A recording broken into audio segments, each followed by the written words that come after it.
अच्छा, तो world War to कैसे स्टार्ट होती है, मैं आपको एक मतलब हिस्टोरिकली एक कंसाइज इन्फॉर्मेशन देता जाऊंगा इस वीडियो में, जिसमें मैं बताऊंगा टू द पॉइंट कि वर्ल्ड वार टू कहाँ से स्टार्ट होती है और कैसे ख़त्म हो जाती है और उसके आउटकम क्या निकलते हैं। मैं एक टू द पॉइंट बात करूँगा।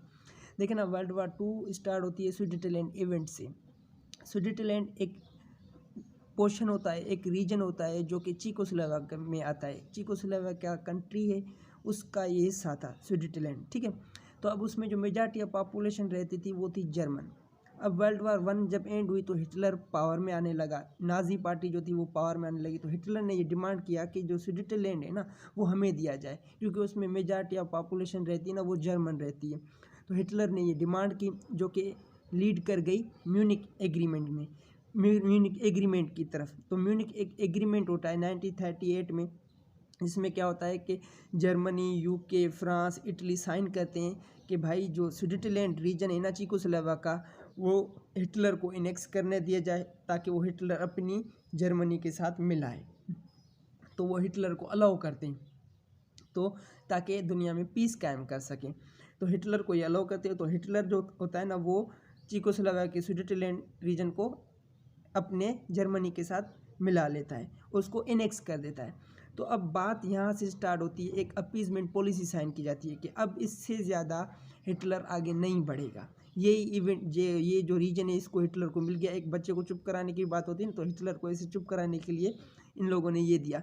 पर अब बताए तो हिटलर तो जब पावर में आया तो हिटलर ने कहा कि अब तो मैं ये और भी मुझे दे दो, और भी मुझे कुछ चाहिए।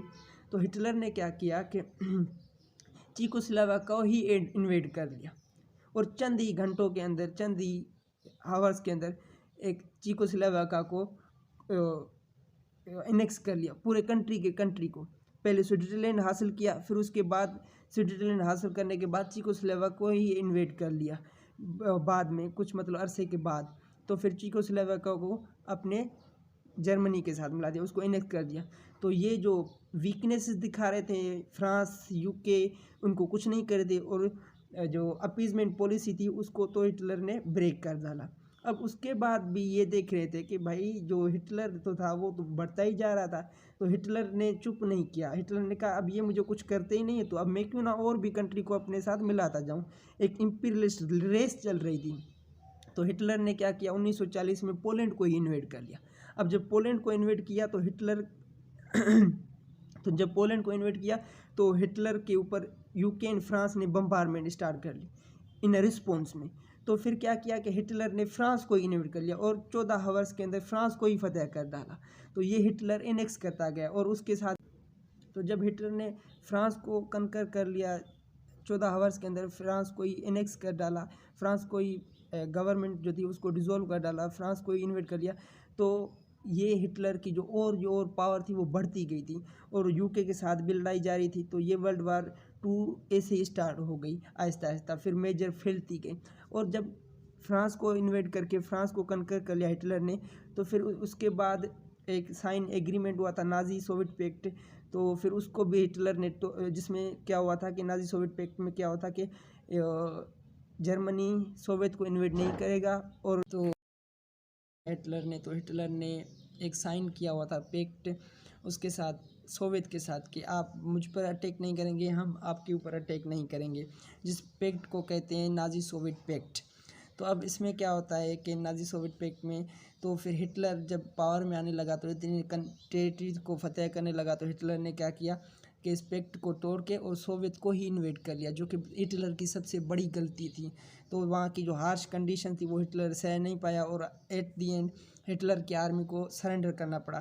तो हिटलर ने सुसाइड कर लिया था। तो ये था एक first episode of World War Two. अब जो नेक्स्ट एपिसोड है वर्ल्ड वार टू वो जापान और यूएस के दरमियान में होता है, ऐसे स्टार्ट होता है।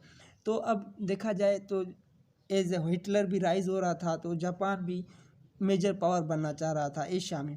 तो जापान ने क्या किया कि चाइना को इन्वेड कर लिया था 1940 में, चाइना को इन्वेड कर। अब जो नेक्स्ट एपिसोड है वर्ल्ड वार 2 का वो जापान और यूएस के दरमियान में होता है। तो जापान भी एज हिटलर जब पावर में आने लगा था तो जापान भी उसका एलाय था। जी देखे ना, ये जंग जी थी वो दो पावर्स के दरमियान में चल रही थी, एक अलाइड पावर के दरमियान चल रही थी, एक एक्सिस पावर में दरमियान थी। एक्सिस पावर में जर्मनी थे, जापान थे, इटली थे। अलाइड पावर में थे यूएस थे, रशिया था, फ्रांस था, यूके था। तो अब देखा जाए ना तो जापान भी पावर में आना चाह रहा था, तो एक मेजर पावर बनना चाह रहा था एशिया में। तो जापान ने क्या किया कि इन चाइना को इन्वेड कर दिया 1940 में। और जापान के जो इन्वेजन थी उसने का ये मकसद था कि हम जब चाइना को इन्वेड करेंगे तो हम मेजर एशिया में एक पावर बन जाएंगे और बहुत ज़्यादा कंट्री के ऊपर हमारा इन्फ्लुएंस होगा। हम और ऑयल और अदर रिसोर्सेज वहाँ से एक्सट्रैक्ट करेंगे जो कि जापान की इकानमी को फ्यूल करेंगी।